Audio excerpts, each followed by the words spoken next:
episode. Gas Network presents sports for the culture. I'm here with the family. Price, XXV, Double I, Rome, D-Melo, Gruff Lion, T-Boogie, man.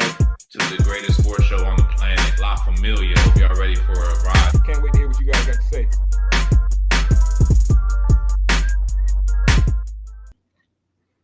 Yes, we are back. Your favorite sports show on the planet. Gas presents sports for the culture. And we're running the two-man tonight. Let me introduce my co-host to my left or right, depending on how you look at it. Introduce yourself, sir. Yeah, man. You know what it is. Your boy Young Rum 22 on all socials as always, man. We're gonna have a nice little quick show for you tonight, man. A lot of Super Bowl talk. Me and the homie Bryce, man. So let's get into it, man. I'm excited for it. Yeah, same here, bro. A lot of Super Bowl talk going down tonight. And I'm pretty sure the conversation is going to go in some different directions at times, as we go off on our tangents. So I'm excited for that, man. It's been a while, Rome, since we ran the two-man show. In fact, the origins of podcasting, of our podcasting, started as a two-man show with good old Hail to the Culture, man. Man. I think it's been last time we did a Hail to the Culture was like September. And I mean, it's definitely time to bring it back, man. New ownership, new coaches, soon to have a new quarterback. Keep an eye out around April, around late March, April. We might have that on the horizon. Yeah, we got a lot of Skins fans that watch the show in general. So, maybe we'll get into a little bit of Skins talk, especially since they are in the news right now with this whole Kliff Kingsbury signing as OC. So we'll get into a whole bunch of stuff. But let's start off with some of these storylines coming out of the Super Bowl so far, man. Before we get into any sort of predictions, any sort of actual game breakdown, you know what I'm saying? Because we're gonna get into that. How we see the game going, predictions for the game, Super Bowl MVP odds, all sorts of stuff we're gonna get into later. But before we get into that, let's just talk about the storylines because there's a few different ones coming out of this. So the first one I want to talk about is I hate to do it, but we got to talk about it. Pat Mahomes Sr., bro, with the DUI, man, and even Pat Mahomes, I guess he's the third, right? No, the second. I'm tripping. Pat Mahomes getting asked that question on the podium. You know what I'm saying about his pop's DUI. What do you think about that, Ron? What's your reaction to that news? I mean, look, DUIs are serious, right? They're nothing to play with. I know people have various feelings about them because they can range from simply, playing loud music on your way home and swerving a little bit too much and nothing happening to potential, fatality. So, DUIs are really nothing to joke about, but it's unfortunate, to see Pat Mahomes' dad get his third one, have multiple like that, especially at a time where Pat's trying to accomplish getting his third Super Bowl championship. So, I mean, it's unfortunate and it comes at a real bad time. I mean, I get it. Everyone's celebrating around this time, especially the extended family and the family and whatnot, man. But you don't want to see stuff like this. And people, you would especially think that someone his age would be a little bit more smarter, especially in that position, be smarter to not be driving after drinking. But here we are. Yeah, well said. 3 is just ridiculous, though. You know what I'm saying? 3 is crazy. Yeah. 3 is like, 1 is people might feel like it's unfortunate. You know what I'm saying? But 3, nah, bro. You're wilding.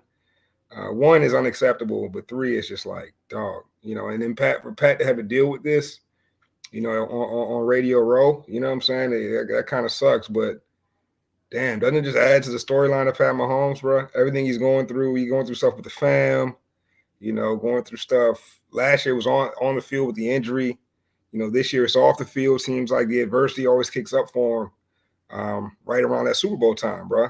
And just something else for him to deal with. And if he, gets through this, just another notch on the belt, I'd say. Oh, most definitely, man. I mean, we've seen the Netflix show, the quarterback. We've seen some of the behind the scenes with Pat. We've seen the dedication, the focus.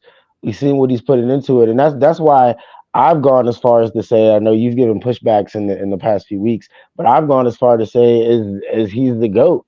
You know what I mean? Like he's obviously learned from the GOAT in Brady and Jordan and Kobe and LeBron and all the other people to do these type of great things before him, and puts in that type of work. I mean, he's literally bringing his family, bringing his daughter, his wife to go train with him. Like it's that type of dedication is what gets you to 6 straight championships. That type of dedication is what puts you in 4 out of 5 Super Bowls. And that's why I'm riding with the Chiefs and all that.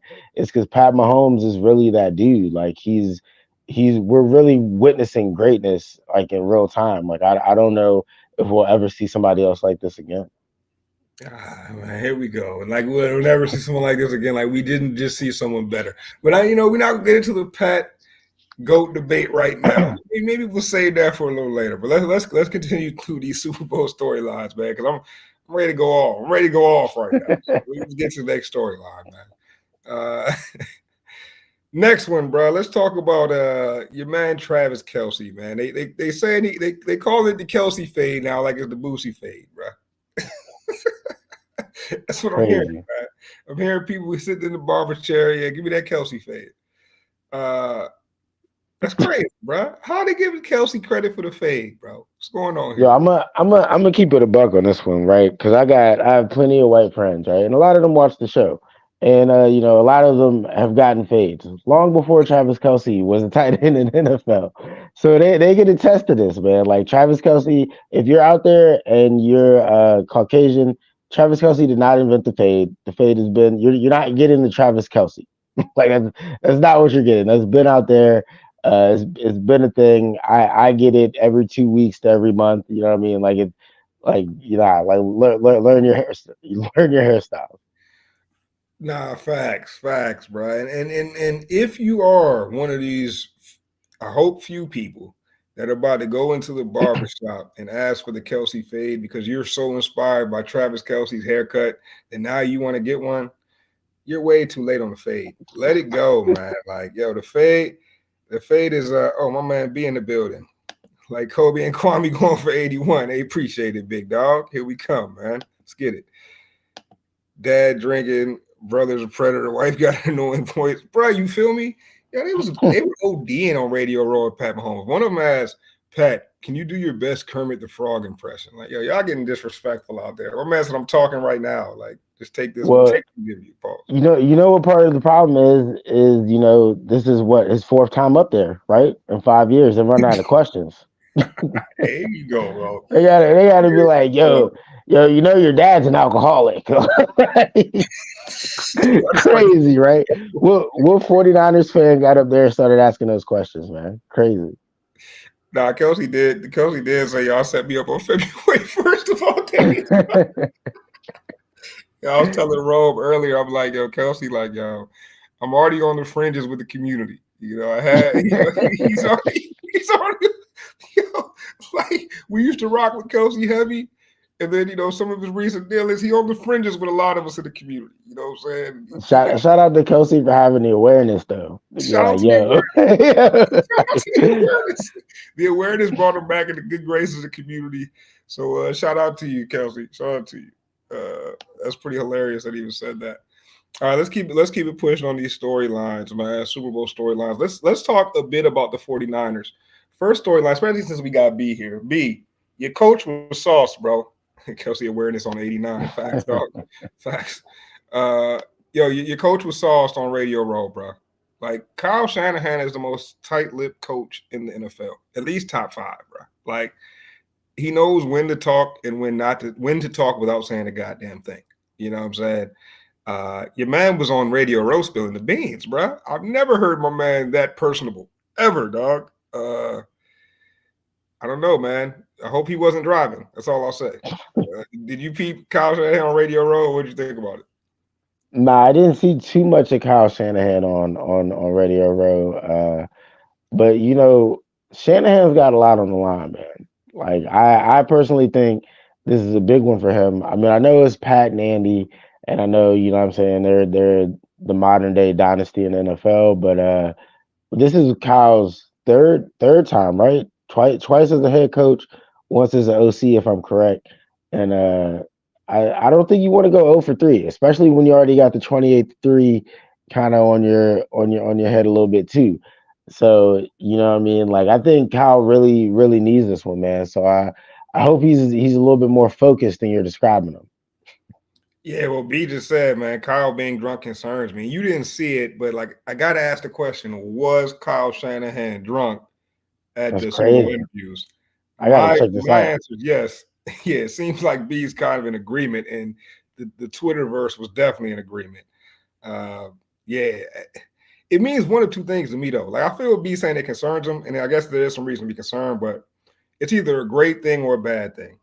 My man either feeling so good about his game plan that he like, yo, I can get lit, bro. Like, my game plan going crazy. Let's get lit. Or your man so nervous, you know what I'm saying? He's so anti that it's driving him to drink, bro.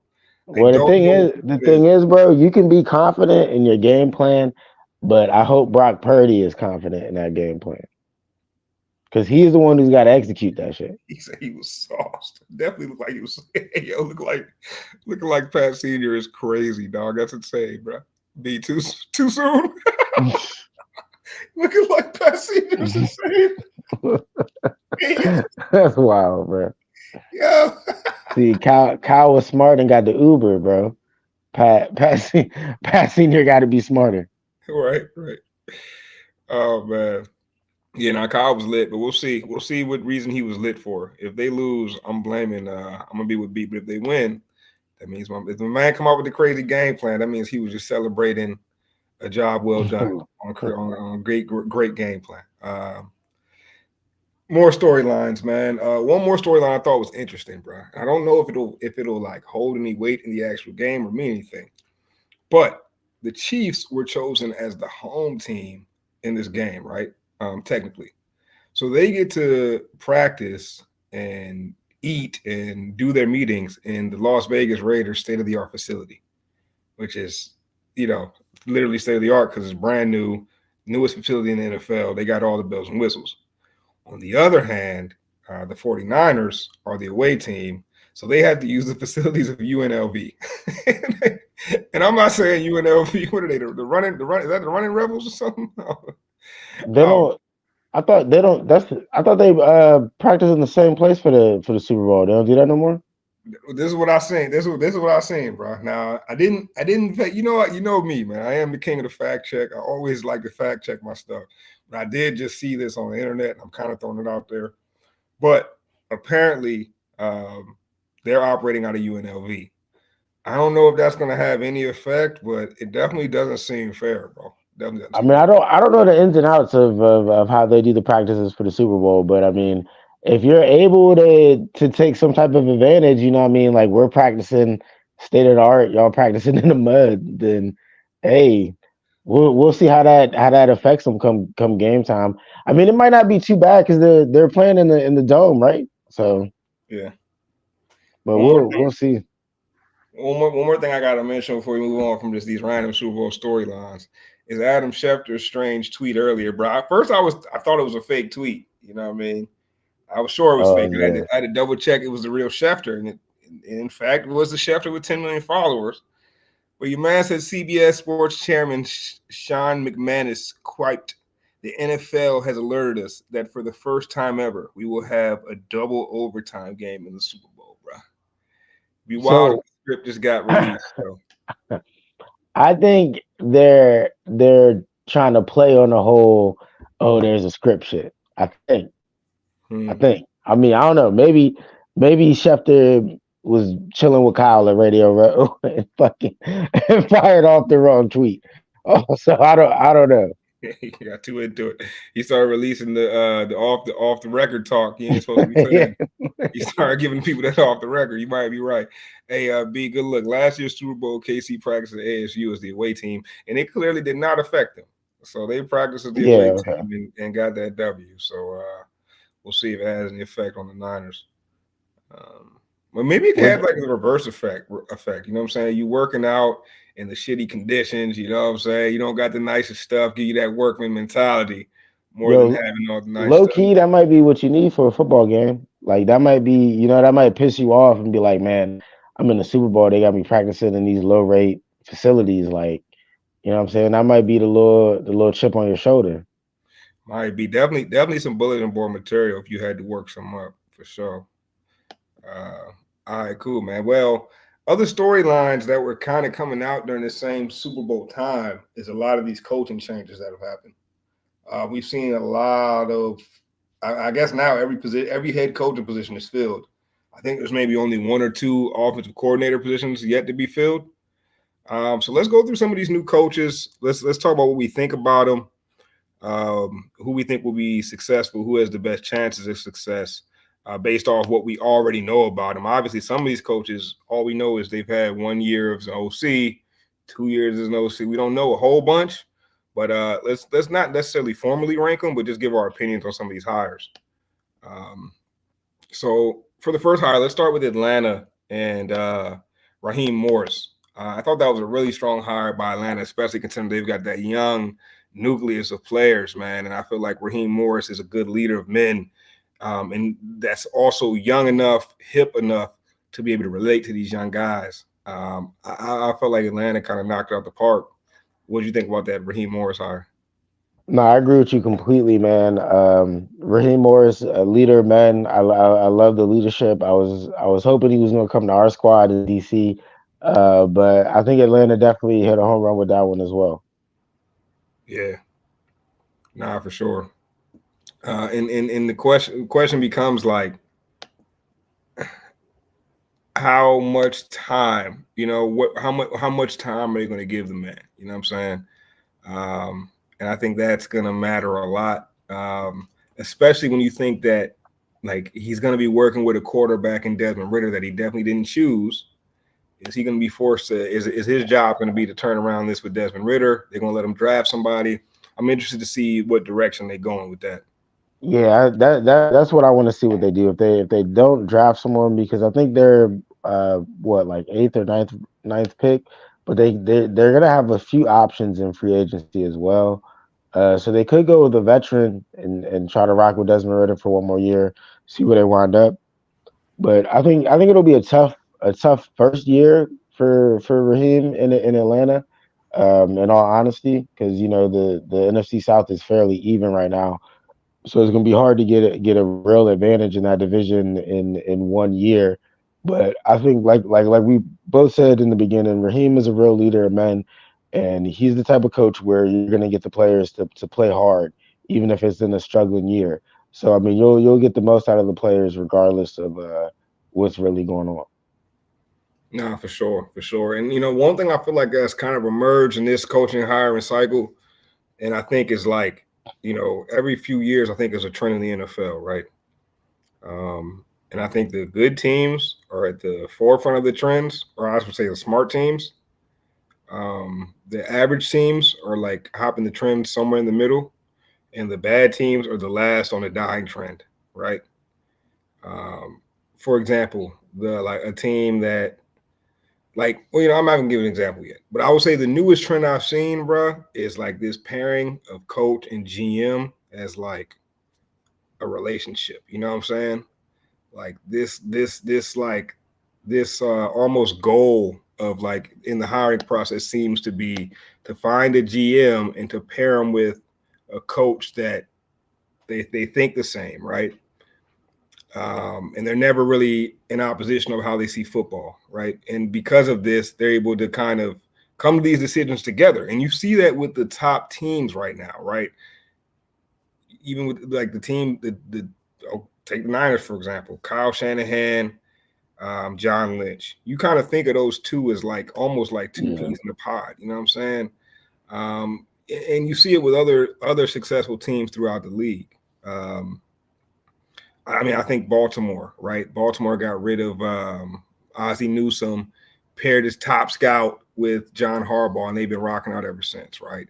Or I think about like it's like that's the new wave to me. You know what I mean? I feel like the teams that are good, the really good teams right now, have already figured that out, and they already have that.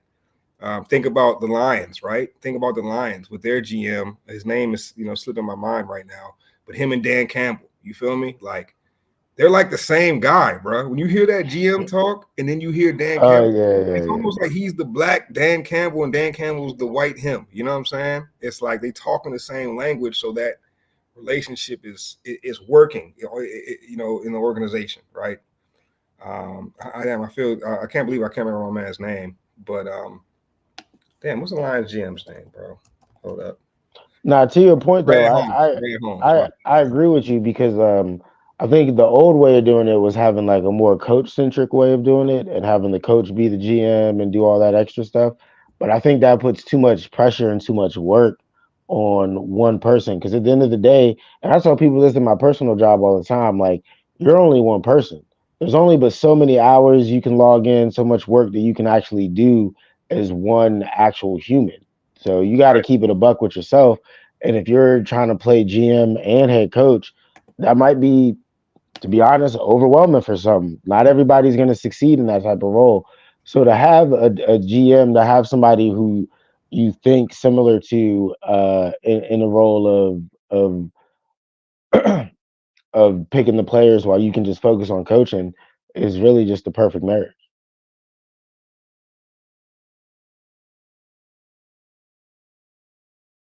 But yeah, we can keep it going though. I'm not quite sure where my co-host went, but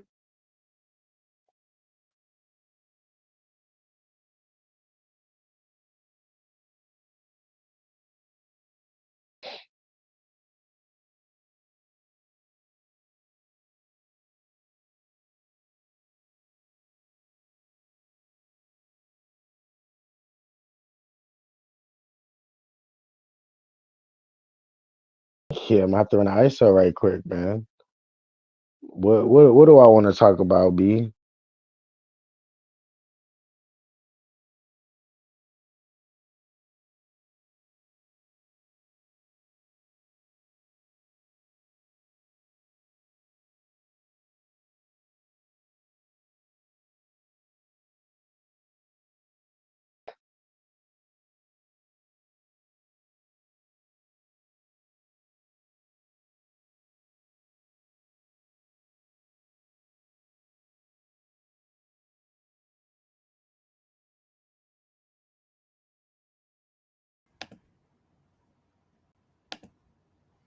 All right, my bad, bro. Technical difficulties, man. Can you hear me now? Yeah, you back, bro? Yeah, bro. My whole laptop just shut down on me. I don't know what happened. Craziness. Nah, you good. Yeah, so we was in the middle of a great conversation though. Sorry for technical difficulties to the listening audience. But we were talking about Brad Holmes, Dan Campbell, this relationship between GM and coach, and how that seems to be the new thing. And you made a great point, Rome, how the last wave was like the coach centric wave, right? Like the coach leading it, kind of running it in that Belichick mode.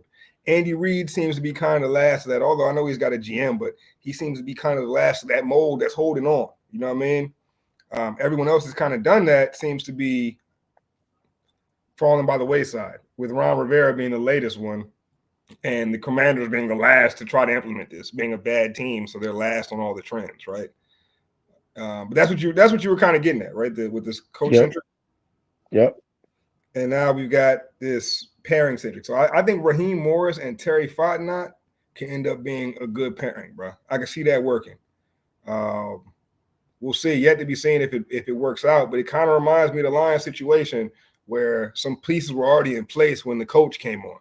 Brad Holmes had kind of done a little work when Dan Campbell came on. There were some pieces in place when Dan Campbell came onto the Lions, and I see that same thing with the happening with the Falcons, kind of. We'll see if it's successful though. I don't know. Yeah, I think it'll take a little time, but I think Atlanta got a good one.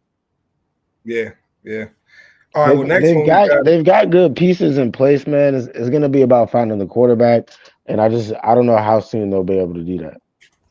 Well, that's a good point. Do you think Ritter is the answer? At one point, you were kind of high on Ritter, right? If I remember correctly. Nah, I mean I had him drafted in the dynasty league, so a few years back, but Okay. that fell apart fairly quick. And I after knew this where we're season, going. man, just another season where they should have put Heineke in sooner. Facts, facts. All right, let's move on to the next coaching hire, bro. How about Jim Harbaugh with the Chargers, man? Is he going to be the guy that's able to right the ship with Justin Herbert? Do you see the Chargers seem to be like probably the best job on the market considering they got the franchise quarterback in place? What you think about Jim Harbaugh? You think that ends up working out? Honestly, man, I gotta be honest. Y'all see me on this show. I'm a big Justin Herbert fan, right? I'm a Justin Herbert guy. But when I heard this coaching hire, I was not excited for Justin Herbert.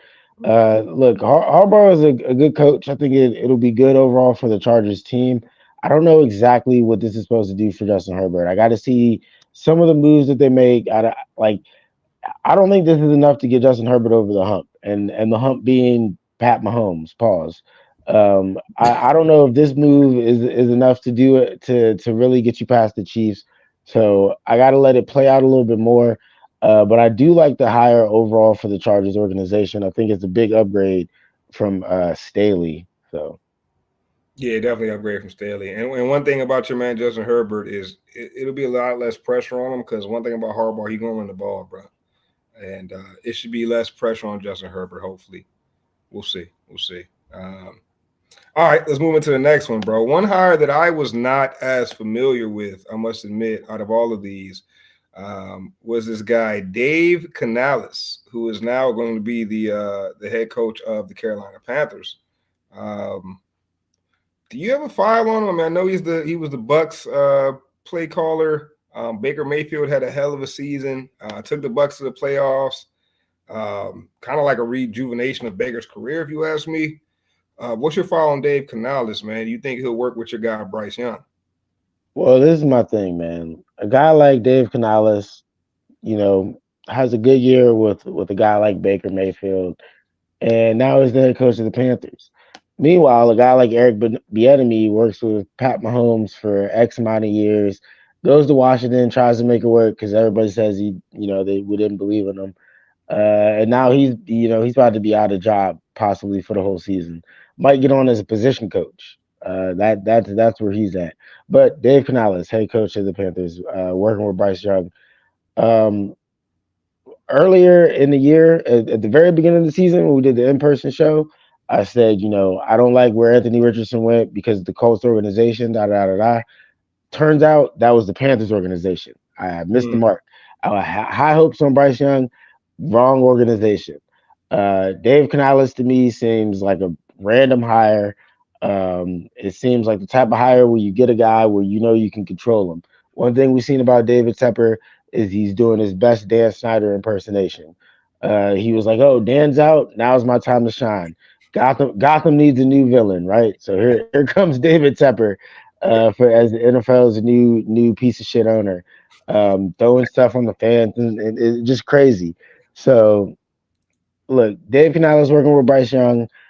Bryce Young's about to be the new Justin Fields, and I think in a couple years we'll see something that we might see this year with Justin Fields that we can get into, and that's a big time trade around the draft time. So I think the writing's on the wall for Bryce Young.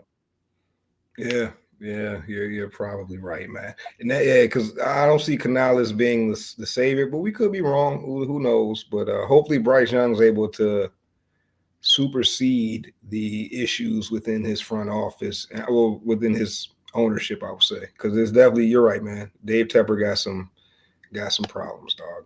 He was snapping on the fans, man, in the stands. That's crazy. But story for another day. But to play devil's advocate for a bit, because I personally think you brought up a good point with Bieniemy. More than believe he deserves his shot. And P said Panthers about to be cheeks. Yeah, you might. Yeah. Well, dial-up's hilarious, dog. I got a Microsoft Surface that I use for the show, and it has the most updates of any computer I've ever had, dog. It's crazy. But yeah, my bad for that, fellas. But yeah, yo, Panthers about to be cheeks. You might just be right about that. But to play devil's advocate to your point about Eric Bieniemy, Rome, I think that's a good point, and he deserved the shot at head coach, right? But a detractor would say, look at Gerard Mayo. And that's the next one I want to talk about. Because that's one that, I really didn't see Bill Belichick. At the beginning of the season, I heard talk that Bill Belichick would lead the Patriots. I thought he was going to leave on his own terms. You know what I'm saying? But it felt like he was kind of rushed out the door. And Gerard Mayo taking over as head coach. That's pretty major, bruh. Antonio Pierce as well. Antonio Pierce as well. We're gonna get to him too, yeah. And I, Gerard Mayo, we're all familiar with his playing career. He was a hell of a linebacker for the Patriots, and in his prime especially. I mean, a hell of a player. And to see him get this shot is pretty cool, man. And I hope he runs with it. And he comes from this Patriot way. We saw it work for Vrabel when he got to Tennessee. Like I think it's gonna work. I think it's gonna work, man. I think the Patriots got to go in with Mayo based off what I saw at the press conference. That was my first time really hearing him talk extensively. But then I went back to watch some of his older interviews. What you think about Mayo, man? I'm high on this hire. I mean, I got to double check who they pull in. Let me pull up who they got as their OC and their DC. But look, the thing with the Patriots is they're gonna get a quarterback, right? They got a top 3 pick, so they're gonna get a QB, and that'll really tell me a lot about where they're gonna go in the next few years, because they're gonna end up with either Jaden Daniels or Drake May. We know that much for sure.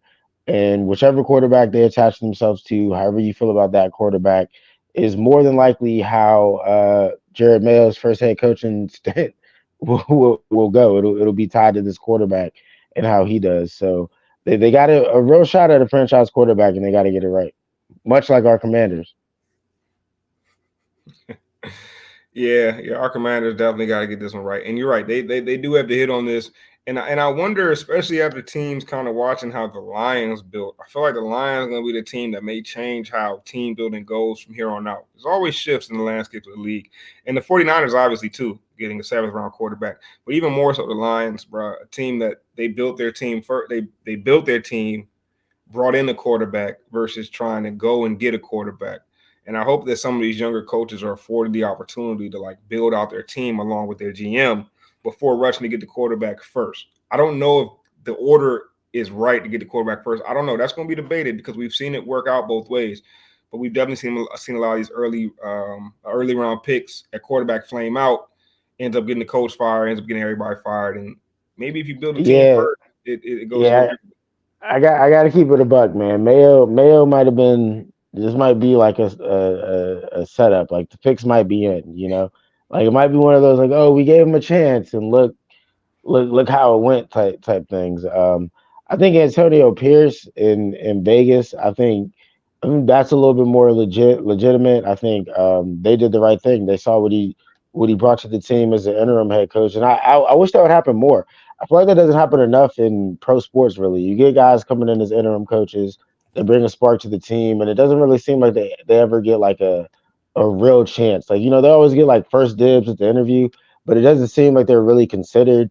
And shout out to the Raiders for actually, giving Pierce a real shot and letting them take the interim term off. I like that. I like that a lot. We both know Antonio Pierce has played for the Redskins back in the day. So this is a nice moment to see a player really go through his whole career and then get a shot as a coach. So shout out to Antonio Pierce and the Raiders. Nah, facts. And, Bill, shout out to Bill Callahan's son. Bill Callahan, one of the best offensive line coaches in the NFL for years now. His son, Brian Callahan, gets a shot as a Titans coach.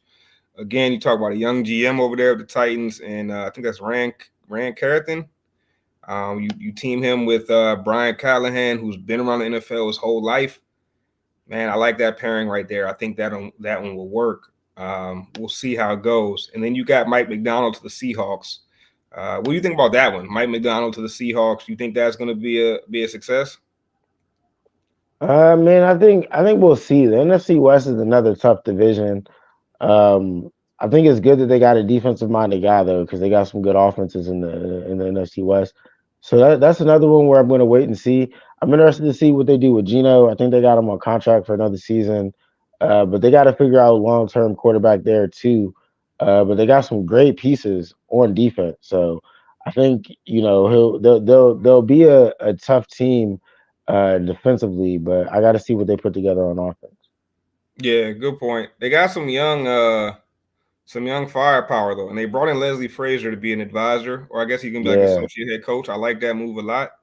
And And you got some young firepower over there on offense. Kenneth Walker, JSN, DK, like some young gunners, man. Someone should be able to do something with that. They just got to get the right chef in the kitchen. But moving on, man, to last and not least coaching hire, the one that we were anticipating the most, sir, as Washington Commanders fans. Dan Quinn, bro. Dan Quinn to the Commanders. What was your first reaction? How you feeling about that hire now that it's settled down a bit? All right. So during the hiring process, bro, I think I tweeted anyone but Dan Quinn, to be exact. So I was not excited by the Dan Quinn hire. I was not moved by the Dan Quinn hire. Like most Commanders fans, this didn't feel like the splash that was needed or like the move that you would make, you know, as a new ownership group, right? And moving forward into a new future and all that. But I think what it was the safe hire.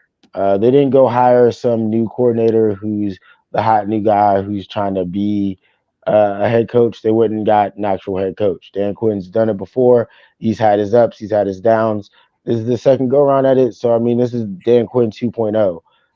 So I wasn't open to it in the beginning, but I'm trying to open up to it more. This is Dan Quinn 2.0 in the second stint. I listened to his press conference the other day. He said all the right things. He said he's trying to be more of a leader, put himself more in position to bring everything together. They got Joe Witten as defensive coordinator. He'll be calling the plays, and the Kliff Kingsbury hire is more of the big splashy flash hire that I think we might want to get into. I'm very interested to get your thoughts on what that means. You're deep into the draft, and I want to get your thoughts on what that means for the Commanders. Are they in play for Caleb Williams now with Kingsbury? Is it still Drake May? You know what I'm saying? So I think that made the Dan Quinn hire a little bit more interesting. Nah, for sure. Shout out to my guy Jason, man. We ended on Dan Quinn. That's hilarious. It all comes back to Commanders at some point for me, man. As my boy G would say, shout out to G. G's actually traveling to Colombia right now, so safe travels to my boy. But G always says, Bryce, you can't bring it back to Commanders every time. And hey, man, we in the news this time. But to your question, bro, Kliff Kingsbury hire is interesting. It's also interesting hearing that apparently Magic Johnson is the one that sealed the deal to bring Kliff Kingsbury on. That's kind of wild. But yeah, what does it mean, bro? What does it mean? I don't know, man. And I'm to the point now. I can't get my hopes up too much with this team, bro. I can't bring myself to be like, Kliff Kingsbury means we're getting Caleb Williams. Kliff stay falling upwards. Must be nice. Must be nice, B. But yeah, I can't bring myself to even root for us getting Caleb Williams yet, because I feel like ultimately I just be getting my hopes crushed. Y'all know, my man Jason knows how I feel about Caleb Williams. Y'all know how I feel about Caleb Williams. I think Caleb Williams is the best quarterback prospect I've ever seen in all my time doing this. Okay. Okay. So let me phrase the question to you like this, right? Like, take the fandom out of it. Put your GM hat on, right? You're Adam Peters right now. Right. Is Caleb Williams that much better than Drake May or Jaden Daniels that is worth trading a couple picks to go one spot up to make sure that you get Williams, or do you just stay put and you can work with one of those two? To me, Caleb Williams is so good that I would be shocked if, like, I think it's impossible that he doesn't go number one. I'd be shocked if the Bears don't take him. If you can get to number one to get him, I think you have to. You know what I'm saying?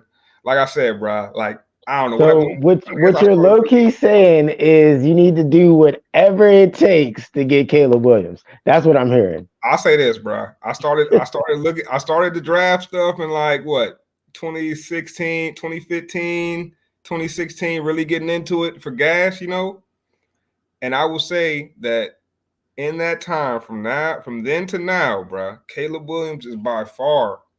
You know what? Even went back a little further than that. I really started in like 2013 into college. I really started getting into it, messing with Scruff. We really started getting into like looking at the NFL draft and stuff. Since then, bro, to now, I used to think Andrew Luck was the best prospect I'd ever seen, bro. Caleb Williams is the best prospect I've ever seen, dog. Like, Bro look like Pat Mahomes out there. I don't see him missing. I don't see him being a bust. I feel like the only way he's a bust is if he gets some sort of, knock on wood, catastrophic injury, or just like, I don't know, bro. Like, I can't see your man being a bust. And I feel like if you are the Commanders and the Bears are willing to play ball, you do anything you can to get that number one pick. But I just don't see it happening, and I refuse to get my hopes up, dog. My man said we would. Hey, B, this is insane. This is disrespectful. From cheeks to mediocrity. It's crazy. No, bro. Nah, bro. We going from mediocrity to good. That's the plan. All right. I don't know what B's talking about. B's team is in the Super Bowl, so he's living in a different world right now. He a whole different.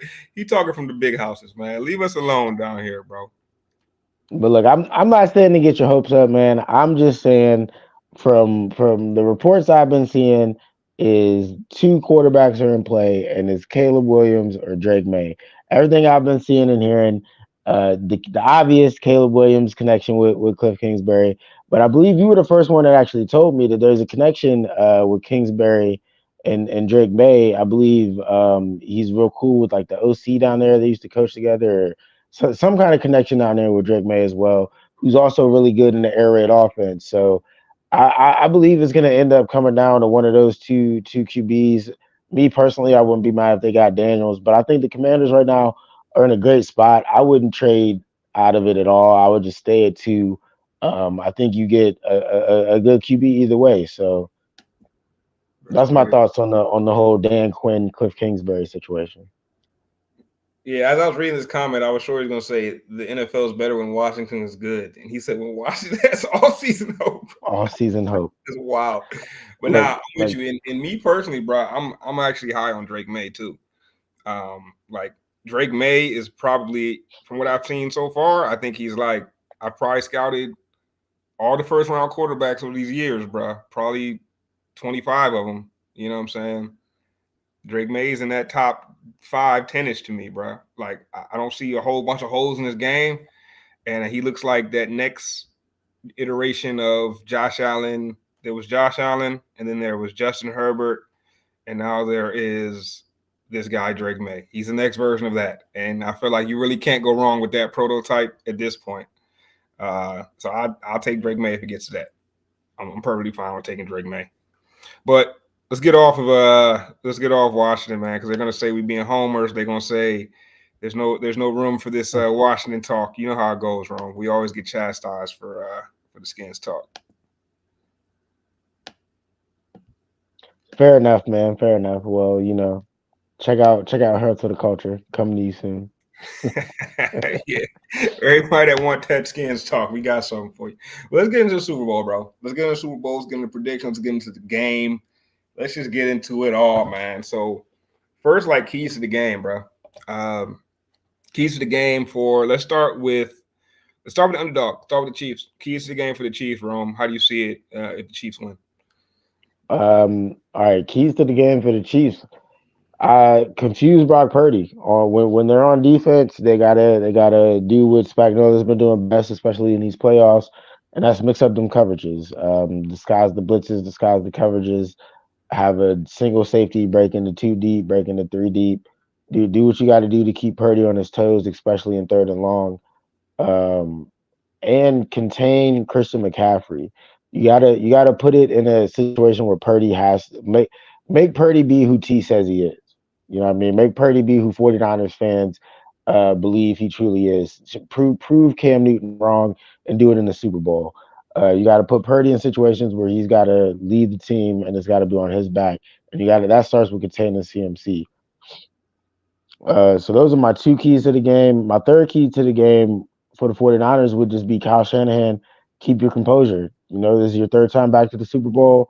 We've already talked about the shenanigans he's had earlier in the week. He's got to be focused. He's got to be locked in. You're the head coach. And they're gonna go as you go. So if Kyle Shanahan isn't locked in and is about to take his 3rd Super Bowl L, then it's gonna be trouble for the whole offense. So my 3rd key is Kyle Shanahan got to stay focused. Nah, yeah, facts, dog. The Kyle Shanahan storyline is one to keep track of for sure. And I can't really argue with anything you put out there for the Niners. I feel like the Niners The Niners are battle tested. I don't want to say they're not battle tested, but they were in a lot of like games that got away from other teams. I feel like that last game that they had was very, very helpful in defining who they are. You know what I'm saying? They came back from being down after they were kind of used to stomping on teams. You know what I'm saying? So that's a good battle test for leading up to this Chiefs game. I feel like the Niners, first, they have to establish the run. We know that about the 49ers, bro. That's one thing we know. When they got down early to the Lions, it's because they couldn't establish their run. The Lions were stopping that. Another thing I know now about the 49ers is that they have a dominant front seven, right? We know that about them. I don't have as much confidence in the back end of that defense. Seeing Jamison Williams run wild the way he is, and the only person trying to chase him is linebackers. Greenlaw's the one furthest down the field trying to chase him. You know what I'm saying? Like, that back end concerns me, not going to lie. So limiting the explosive plays on defense, establishing the run on offense. But they got to establish the run. They got to do that from the very first series of the game. You don't want to get into a shootout with Pat Mahomes. Yeah, you just don't want that to happen, bro. And I feel like Patrick Mahomes is kind of just waiting to unleash, waiting to have a big game. And you don't want that to be in the Super Bowl. So I would say those are my major keys for the 49ers. Staying balanced. Let's not put the game on Purdy's shoulders, bro. Let's not make Purdy have to be the Super Bowl MVP for us to win. Let's spread the ball around. I want to see Debo get carries if I'm the Niners. Like, I want to see all the facets of our offense work. I want to see Kyle Juszczyk catch one of them little sail routes he be running. Like, I want to see everything that, like, I really want to see them Swiss Army knife it on offense and keep the Chiefs guessing, because that Chiefs defense is playing at a high level right now. And, you know, they're playing fast. Catch them off guard when you can. But I think the Niners got a legitimate shot to win this game. Although like you, Rome, I do lean Chiefs, but I think they got a legitimate shot if they follow the game plan. They follow their blueprint.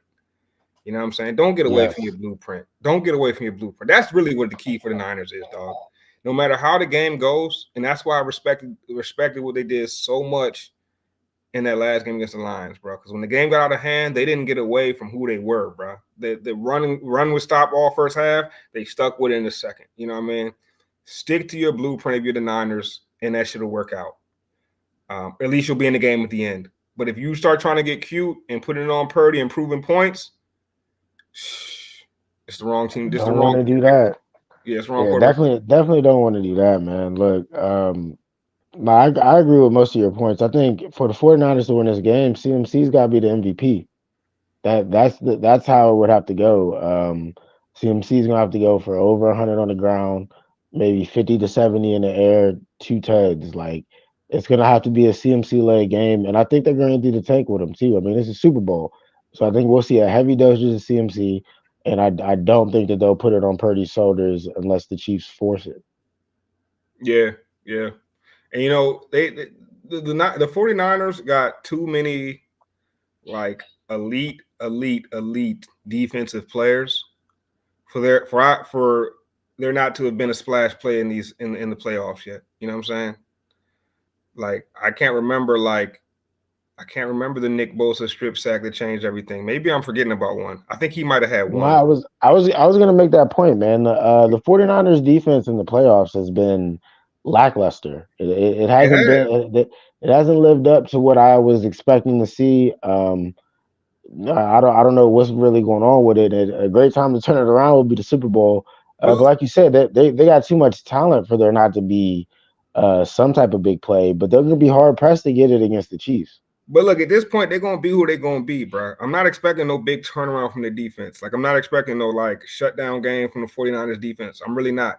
But, like, damn, it's too many names on that defense for somebody not to get a strip sack, bro. Chase Young, what do we bring you here for if you're not going to get a big sack in this moment? And he did have a tackle for loss a game ago. Like, he played. He also got caught on tape loafing. But, like, you know, somebody, Fred Warner, bro. You know what I'm saying? Dre Greenlaw. You know what I'm saying? Like, somebody got to make a big play, bro. Honestly, bro, Fred's been lacking in the playoffs, man. He's I need he's to see him. been lacking in the playoffs. It would be nice to see him make a big play. But again, man, this is the Chiefs we're talking about. They're known. Pat will take chances, and you might have a chance at getting something, but it's a calculated chance.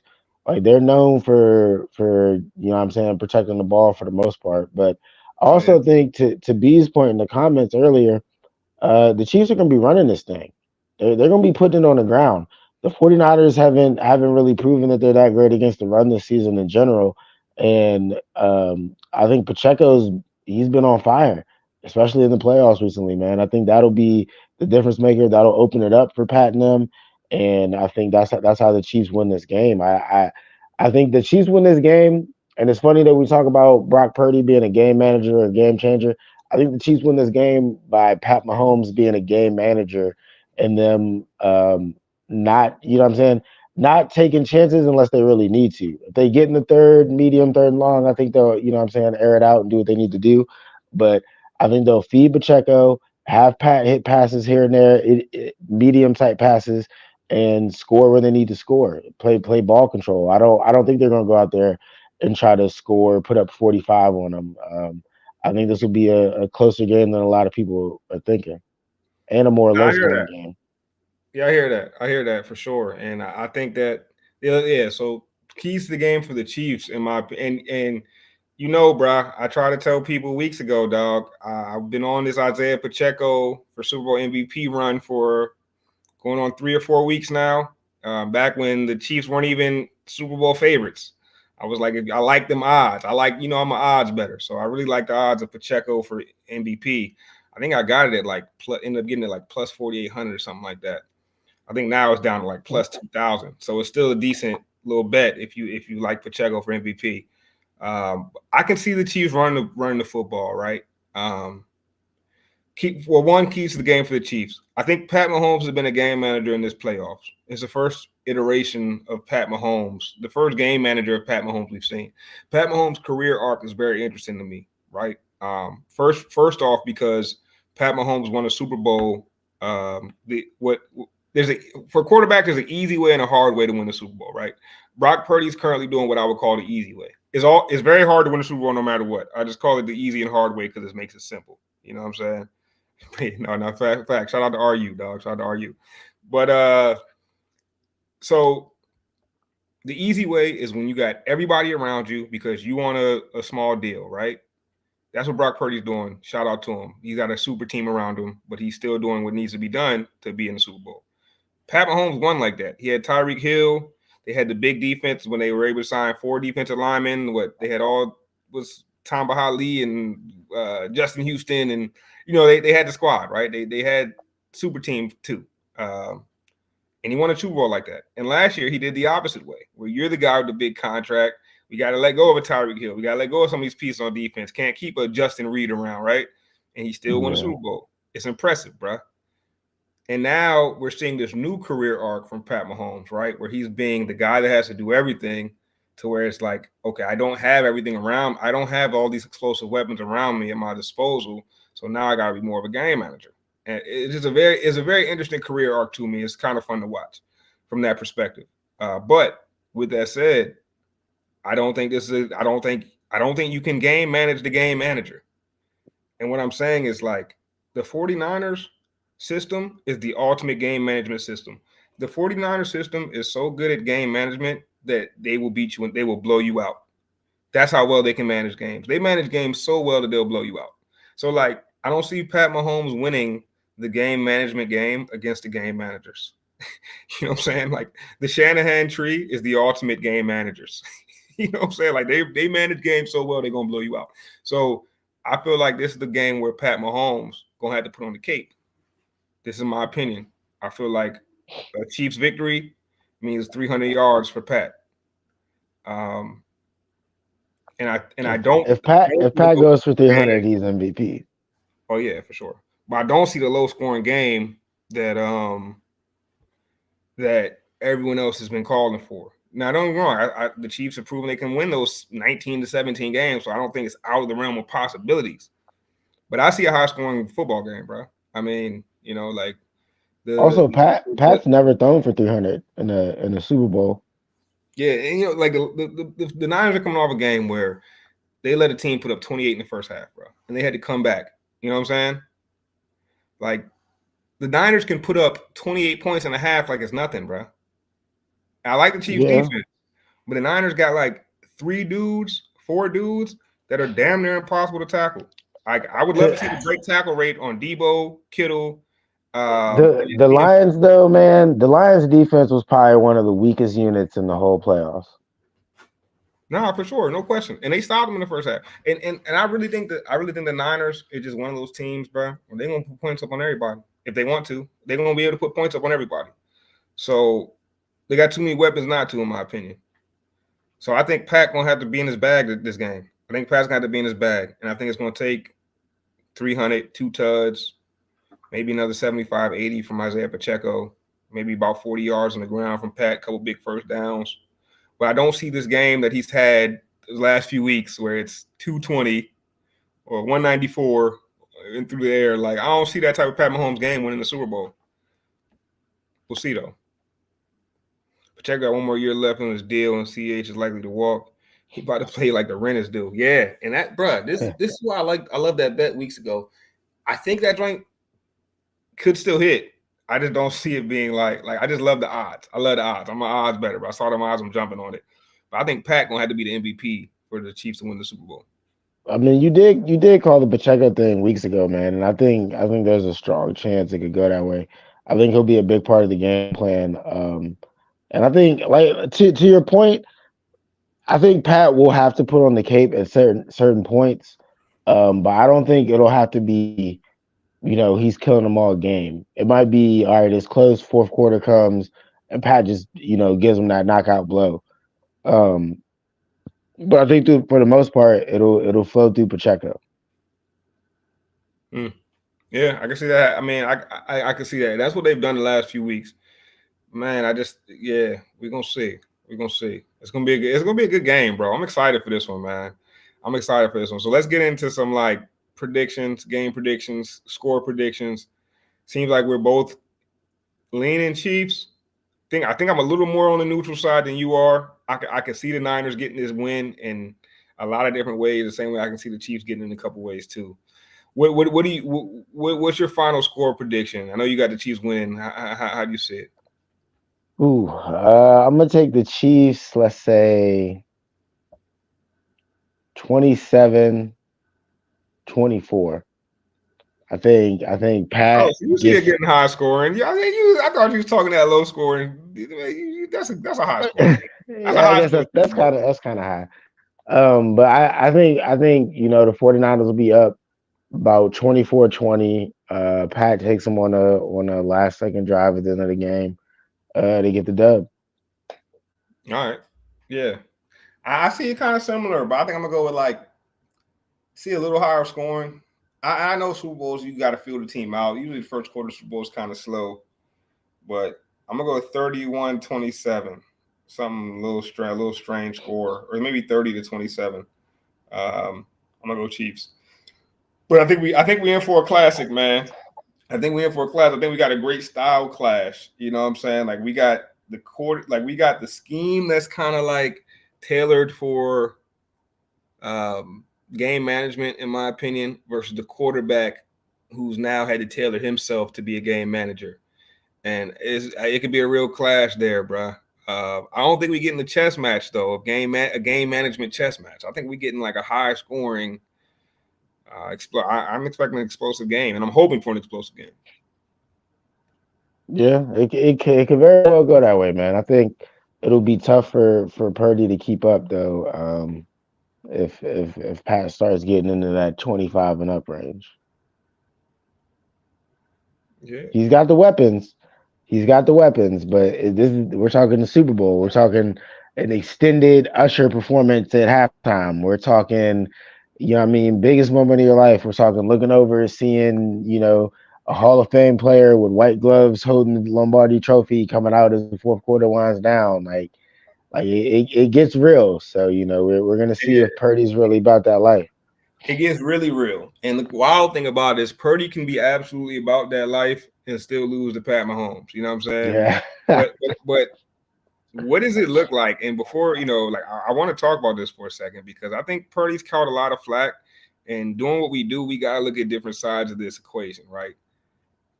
Brock Purdy winning the Super Bowl, like what that means for him, like first off, anyone that's been doubting the kid, shut the hell up if he wins the Super Bowl. I don't want to hear nothing about it.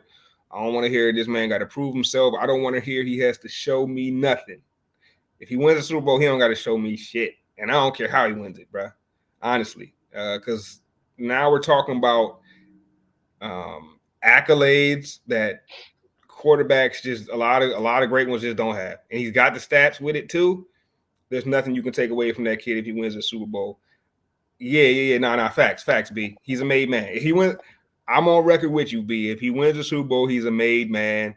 And I'm going to be talking about him the same way I'm talking about Josh Allen. He's going to be in that realm for me, bro, if he wins the Super Bowl. Especially now, all right, let me take it back. If he wins the Super Bowl on some like 200 yards, 2 picks, a fumble shit, like, all right, nah. But even like he just wins the Super Bowl without shitting the bed, without wetting the bed, so to speak, bro. I swear I'm putting him up there with the elite. He's gonna be right. I'm not putting him up there with Pat and Lamar. I'm gonna be putting him up there with everybody else, dog. Everybody else, including Josh Allen. First of all, bro, like this man said, if he wins the Super Bowl, I'm putting him up there with Josh Allen. If he wins the Super Bowl, he's way ahead of fucking Josh Allen's bum ass, dog. Like Brock Purdy, if he wins the Super Bowl, if he beats Pat Mahomes in the Super Bowl, he's done more than Josh Allen. He's proven he can do more than Josh Allen's had what 2 cracks at Pat in the playoffs now, and took an L. So in my opinion, I would put Brock Purdy way above wherever we want to throw Josh Allen at. But honestly, man, even if he wins the Super Bowl, I'll give him a lot of credit because it's against Pat and Andy, right? You're beating the modern day dynasty, as I said earlier. Pat's the greatest QB of all time, as I've been stating. So if Brock wins this Super Bowl, I got to give a lot of credit to Brock, right?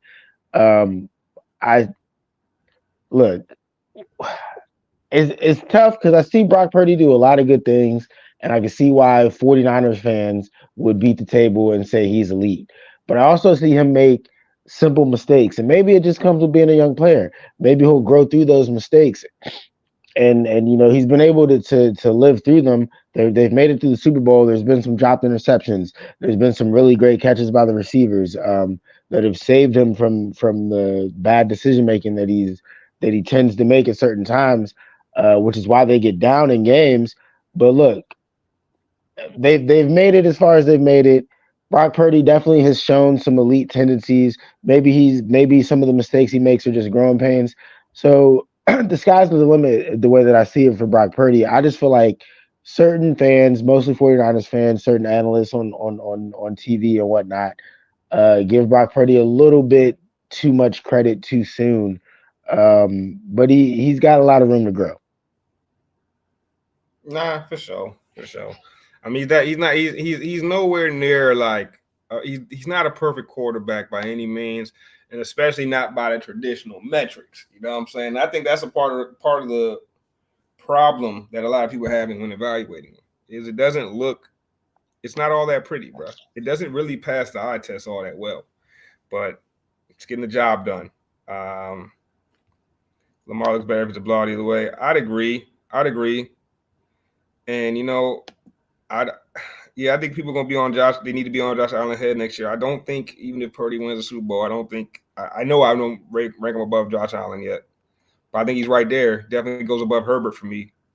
Definitely goes above, like I said, everybody else. But the reason being is wrong. Like I think that if we were to make a trade, right before the playoffs, Josh Allen for Brock Purdy, I think the 49ers are still in the Super Bowl. And I think the Buffalo Bills are still at home. You know what I'm saying? So it's like, you know why, and that's the great point that you just made. Because the truth of the matter is, bro, It's not Brock Purdy, bro. And this is why Cam Newton got on his podcast and said he's a game manager. And this is my original take on Brock Purdy. Is it's the system? Kyle Shanahan, he's like you when you draft a quarterback last overall, when you're drafting a quarterback seventh round, you know what you're saying to yourself. Hey, this guy fits my system really well. This guy does what we like to do really well. So maybe in practice he can do the things we like to do really well. That's why you even draft a guy where you draft Brock Purdy to play quarterback. So he gets his chance and he's better than everybody thinks. And that's wonderful. That's great. It's an incredible story. But everyone's overranking him right now. And I personally think it's just a little bit ridiculous. Well, I mean, you just said a Super Bowl win. You rank him above Josh Allen. Well, I mean, you know how I feel about Josh Allen, but I think, I guess my overall point, bro, is people need to give more of the credit to Kyle Shanahan. Look what Kyle Shanahan did with Jimmy G. He took Jimmy G to a Super Bowl. Matt Ryan. People aren't a big Matt Ryan guy. I don't hear people talking about how great Matt Ryan is, but you know what? When Kyle Shanahan was the OC, Matt Ryan was the NFL MVP. So, right, Commanders fans. Kirk Cousins doesn't get the guaranteed contract he gets in Minnesota if Kyle Shanahan's not his original quarterback or original OC when he first comes to DC and gets to work with Kyle. Like it all started then. So Kyle, to be honest, as much as we give him credit for running backs, has done quite an amazing job with quarterbacks as well. And I think that's a lot of what we're seeing from Brock Purdy right now. If Brock Purdy's as great as B and T want to tell us, trade him to the 49ers or trade him to the Commanders and tell me how many wins the Commanders gets. Does he elevate a team like the Commanders? I don't think so. No, he doesn't. He doesn't. But he's perfect with what they got going on, though. And like I said, I think I've come around. I came around a few weeks ago. I think he's a pretty good quarterback, bro. I think he's top 12 for sure in the league right now, and entering that top 10 stratosphere for me. And like I said, Super Bowl win. And I'll have no choice based off how I rank shit in general. I'll have no choice but to put him above a certain crop. You know what I'm saying? Like he has to go above certain players that just can't win and don't have the stats. They can no longer be in this conversation with him, dog, if he wins the Super Bowl. Even just for going, for real, there's certain players that I think he's better than just based off that.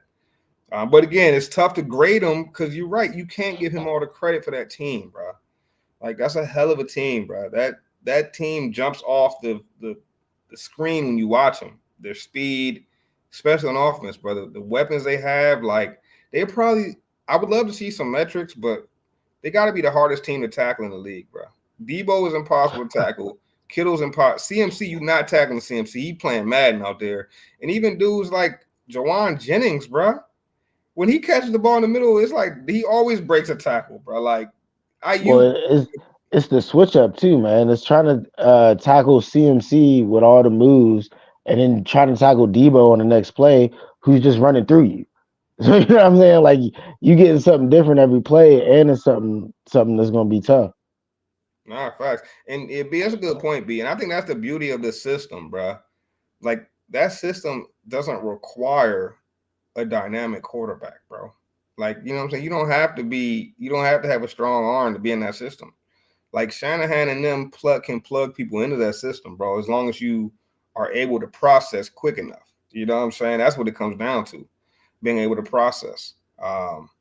And Purdy's processing the hell out of it. I'm giving him credit. So we got our final score predictions, man. Let's give a final MVP prediction.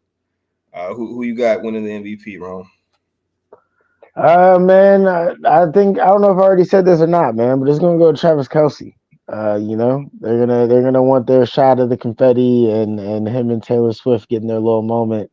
Right either before or after his MVP speech, but she'll be up there while he's giving some type of MVP speech. That's my prediction. Damn, that would fit the script beautifully. You're right. I didn't think about that. You're smart man for the way you picked your prediction, because you're tending to not only predict the MVP, but you're predicting the script, and I like that. And I can see that happening. I'm gonna stick with Pacheco just because, like, I think that's the best value bet. I think Pat Mahomes is the obvious answer. You know what I'm saying? We don't do obvious at gas, bro. So I'm sticking with Pacheco for the MVP. I'm gonna throw a couple extra bucks on it. We're gonna ride with Pacheco, Super Bowl MVP, man. Anything else we I could missed with definitely the see Super Bowl that. that we need to cover before we get out of here? I mean, how you feeling about this Usher performance, bro? You excited for that? Yeah, man. I never get excited for halftime shows, bro. Like Yeah, no, I know you've had some interesting ideas over the years with what to do for the halftime show. yeah, I got a couple. I think one time I said I'd rather see that game where the kids play the mascots. Yeah, you said you definitely had some wild shit. I'm like, I'd what rather the? see, I'd rather see the kids play the mascots at halftime of the Super Bowl than these ridiculous shows. I get their nostalgic, bro. We all grew up with Usher, man. Shout out to Usher, bro. He killing it in Vegas.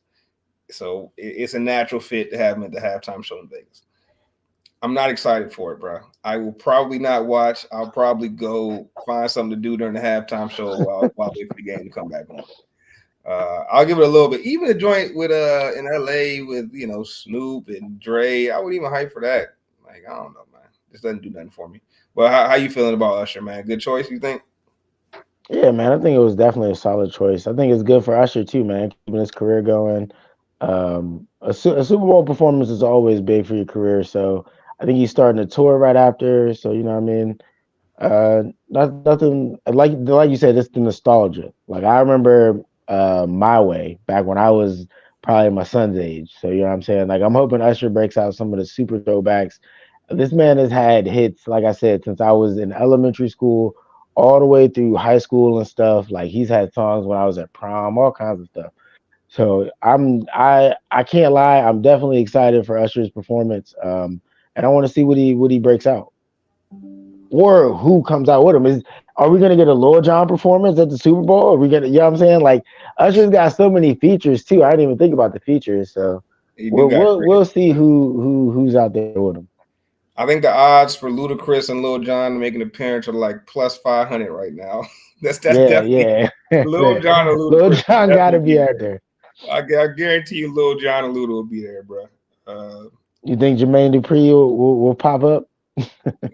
He might make an Those appearance. those odds will be a little higher. Yeah, those odds will definitely be a little higher, a little bit. Yeah, but I mean, I guess I'll check it out. B7 will be running when come on. You're probably right. Like, oh, that's my one right there. Yeah, gotcha. But I'll definitely check it out, bro. But I swear it doesn't move me, man. The halftime shows, but they would. Yeah, I don't even want to say what they would have to put on the halftime show for me to get excited for it. All right, I might get banned from the internet. Oh yeah, nah, yeah. My if Jay-Z is in charge of it, if Rome was in charge of it, though, it'd be a real ratchet show. I can tell you that right now. You sexy red at the halftime show, like I would have all kinds of just craziness. Yo, I have rappers like, that are beefing at the same show. show me WWE Royal Rumble during the halftime show. You know what I'm saying? Like, keep me into it. Keep me in that mode, bro. Yo, didn't they used to do that? Usher at Wasn't there? halftime. Hey, look, we're wrong. Don't give me Usher at halftime, then switch me back to the most barbaric sport in humankind, like known to humans right now. You know what I'm saying? Like, Bro, I swear there used to be like a wrestling show during the halftime of the Super Bowl.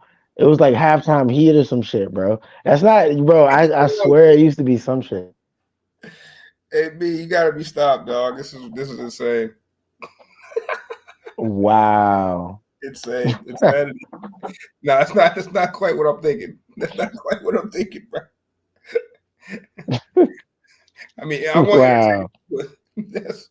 I'm looking for a production, but not at the West Coast. Not that kind of production. I'm looking for a production, but not the West Coast productions. All right, yo.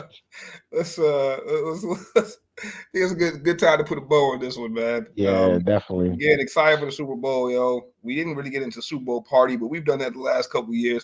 Hope everyone enjoys their Super Bowl parties, man. Stay safe. There was a Pat Mahomes senior joke in there. I'm not even going to use it though. But make sure y'all stay safe, man. We know what time they're on during big events like this. So make sure y'all calling those Ubers. Yeah, hopefully if you could take off on Monday, you got off on Monday. So, bro, I might have to make that move. I didn't consider that, but the more I think about it, the more I think it's gonna have to happen, yo. Nice little PTO day. Nice little Super Bowl. One day that'll be a holiday. One day. Facts. All right, man. Wait, y'all know how we end each and every show, even when it's a 2-man. We ended it the same way. Sports for the culture. Sports for the culture.